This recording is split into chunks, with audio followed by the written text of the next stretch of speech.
Hi friends, আমি Sayanti the kitchen ওয়ার্ল্ডে সকলকে স্বাগত জানাই।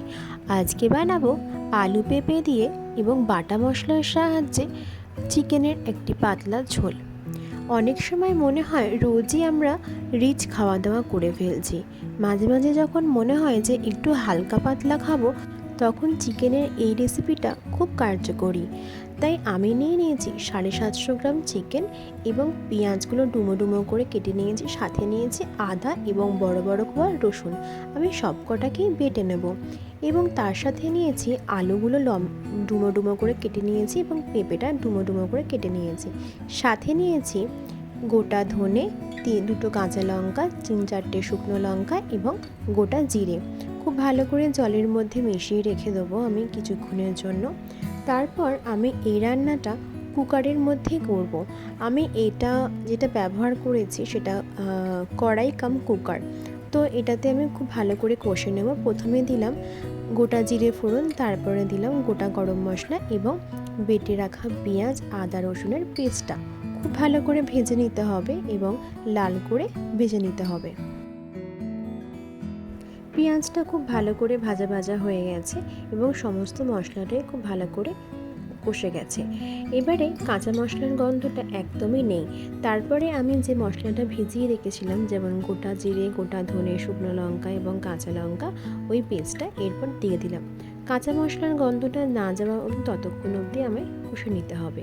কষে নেওয়া হয়ে গেছে। এবারে আমি ধুয়ে রাখা চিকেনটা এর মধ্যে দিয়ে দেবো। চিকেনটা দিয়ে খুব ভালো করে কষে নিতে হবে এবং আমি 5 মিনিট অন্তর অন্তর চিকেনটা নাড়িয়ে চাড়িয়ে নেব।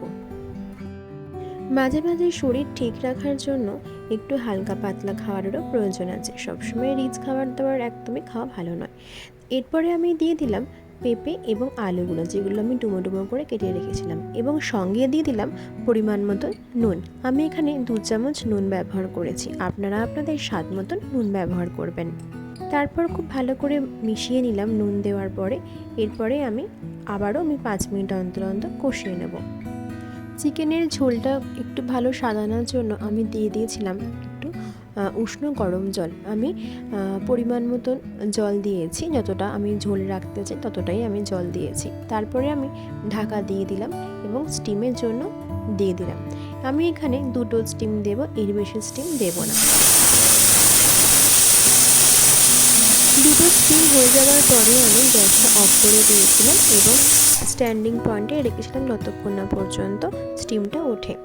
এবারে আমি কুকারের ঢাকনাটা খুলে নিয়ে আবারও ওই ঝোলটা শুকোনোর জন্য একটু ভালো করে গ্যাসের ফ্লেমটা বাড়িয়ে দিয়ে আমি ঝোলটা শুকিয়ে নিচ্ছি। আমার ঝোলটা টেস্ট করে দেখার পর মনে হলো নুনটা একটুখানি কম আছে, তাই জন্য আমি আবারও 1 টেবিল স্পুন মতন নুন এখানে অ্যাড করলাম। নামানোর ঠিক আগের মুহূর্তে আমি দিয়ে দিলাম 1 টেবিল স্পুন মতন ঘি। কেমন লাগলো আমার এই আজকের সুস্বাদু স্বাস্থ্যকর চিকেনের রান্নাটা অবশ্যই কিন্তু কমেন্ট বক্সে জানাবেন। ভালো লাগলে লাইক করবেন, শেয়ার করবেন এবং ফলো করতে ভুলবেন না।